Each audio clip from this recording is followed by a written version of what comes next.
Good morning, everybody. Welcome to another morning coffee with Mike. Today, we're talking about what to do if you hit an equity curve ceiling. Now, so picture this. You've been successful for a while. You've made a lot of progress. You see your equity curve get to a certain point, and then every time that you start to hit this point, your equity curve starts to drop off. Have you experienced something like this? Type in the chat, let me know if you've experienced the equity curve ceiling. I was talking to a friend of mine yesterday about this equity curve ceiling, and every time that he starts to get close to equity curve new highs, something happens and his performance starts to go up. And this is a very successful trader, trading over 10 million. So part of the question that I had was, well, are there psychological reasons for this equity curve ceiling, right? Because clearly he's successful and knows how to grow an account. Why at this certain level should there be a ceiling? Well, why drop off at the same point every single time? Well, there could be a couple of different reasons. First, how often are you checking your profit and loss? How often are you measuring, right? I believe it was Peter Drucker who said what gets measured gets managed. So what is the frequency of our measuring? So I asked that to my friend, and he said that he was checking in on his PnL every single day. Clearly, it helps him in some way because he's had lots of success helping other traders do the same. But he's hit this equity curve ceiling. Very interesting, checking every day. Another question that comes to mind, well, in what ways is this checking the PnL serving him? Ask yourself the same question. How often do you check your PnL? How often, how is it serving you? In what ways is it serving you? Because for most things in trading and many things in life, they can be a double-edged sword. So what got us to a certain level is often seldom the thing that will get us to the next level. So if we are checking our PnL every day, right, like something like this, it could very well be that we had to drop off and we're working hard to get back up to where we were, and now we're getting close. And because we're close, how we start to manage our trades and our equity and all these things starts to change because we're no longer at the start. Now we're closer to the end. So without awareness, without analyzing these things, they could just be happening in the background without us realizing it. So that's why it's important to start to ask ourselves these questions, even though, hey, in the moment, just talking like this, it might seem obvious, like, oh, I don't need to do that, but actually take out the paper and the pen and start doing this thought exercise, because you might be very surprised at what you find. Next thing that would be able to help him and be able to help you if you experience the same is your journaling exercises, right? Journaling is something that most people think is not a very sexy part of trading. It's kind of dull. Who wants to be just sitting here writing in journals or doing spreadsheets, things like that? But here's where it can really help. You could start to see, is there a quality drop-off in the trades that I'm taking as my equity curve is getting to this peak? Or am I doing the same exact things? I might think that I'm doing the same things, but am I really? Having great journaling practice will help there. So those are just a few things that I thought would be able to help in this instance of hitting an equity curve ceiling and what to do about it. So let me know what you guys think. Type into the chat. Let me know what questions you guys have. And yeah, if anybody wants to hop on live real quick, we could go live. We've got about 10 minutes left here. Okay, so question from Musafir. Hope I'm saying your name properly. How you journal, can you show us?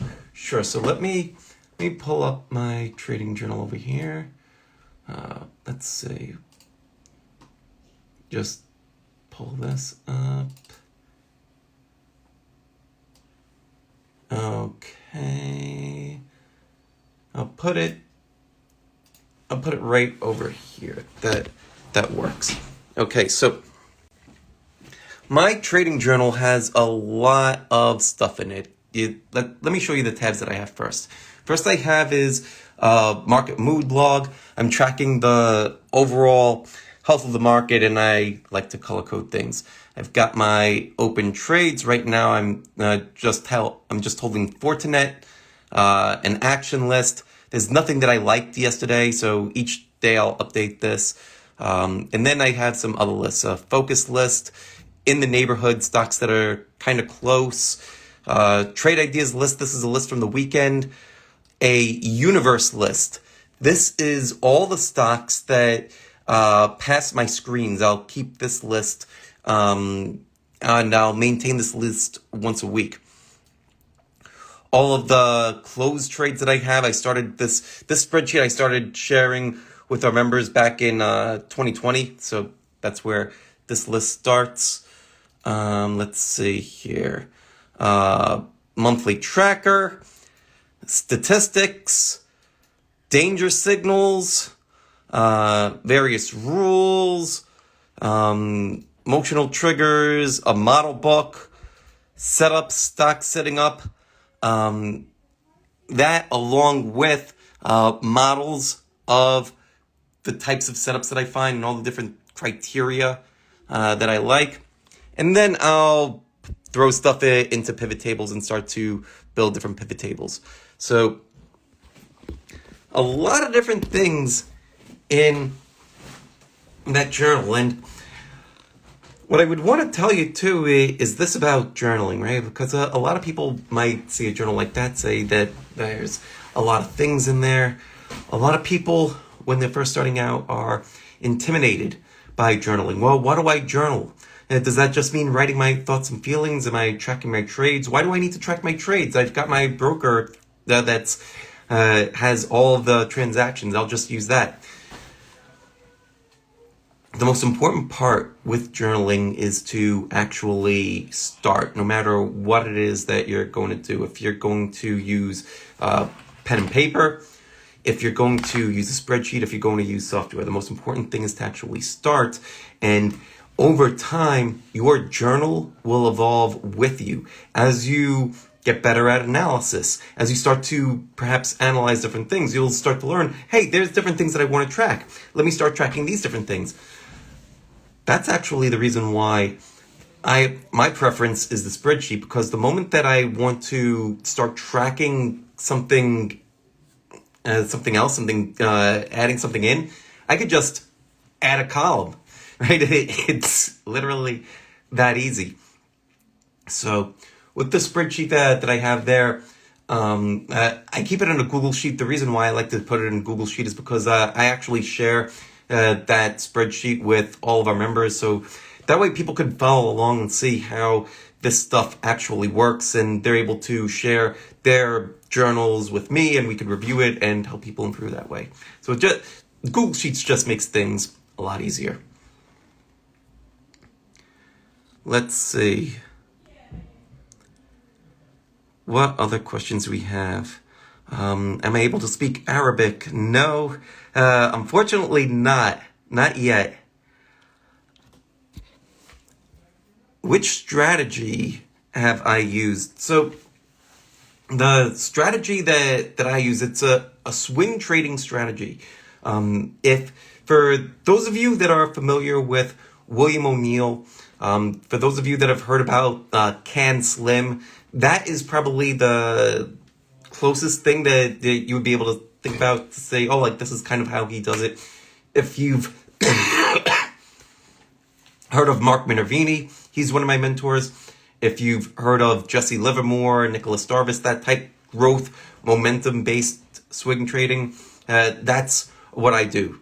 My holding periods tend to be about 20 days. I like to buy breakouts out of tight consolidations, and I like to get in and get out. And that's kind of how I do it. That's what works best for me.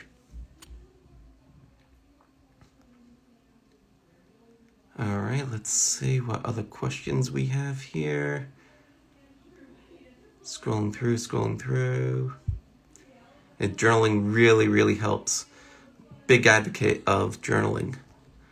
All right, so yeah, unless if there's any other questions, we will wrap things up here. Just give you guys another moment as I'm scrolling through all the comments. I appreciate you guys hopping on here and asking some great questions and listening, paying attention, and dropping some thoughts yesterday too. Thank you for the well wishes yesterday. Yesterday I was feeling a bit under the weather. I'm feeling a lot better today. Thank you. Let's see. Any other comments or questions in here? Here's a question from Dub 3576. When traders say they trade 1 or 2 hours a day, what do they mean? Well, different things to different people. So you could do most of your research, I would say. Here's a personal example. Let's say I wasn't coaching anybody and I was just focused on trading and that was it. The actual trading part does not take that long. Doing research and the journaling and all that probably takes me anywhere between 30 minutes to an hour each day. The actual clicking the button and all that takes like almost no time at all. In fact, most of my trades are set up in the evening to run on the following day. And then the reason why I'm able to sit here and talk with you right now while the market is open is because I have all my stuff set up with my broker where if X happens, it triggers a trade, or I'll exit a certain portion of a trade. All that stuff is set up. I don't need to be bothered looking at the market all day long. So once you've acquired the skills, it doesn't take all that long to trade and to execute, but it's the acquiring the skills that takes a long time. Somebody just yesterday was asking me about, you know that 99% of people that try to trade are unsuccessful. And that part is true, right? Like I would actually think that statistic surprised me, because if we're talking about every single person that tries trading, I would actually think that the number would be even smaller for who's actually successful at it, right? Because when we start to think about, what's required to be successful at trading? Well, there's all these hours of study and mastering certain skills, all these different components that you need in order to do well at trading. But what are the barriers to entry for trading? Well, all you have to do is just click an app and sign up and away you go, right? You can put your life savings into it.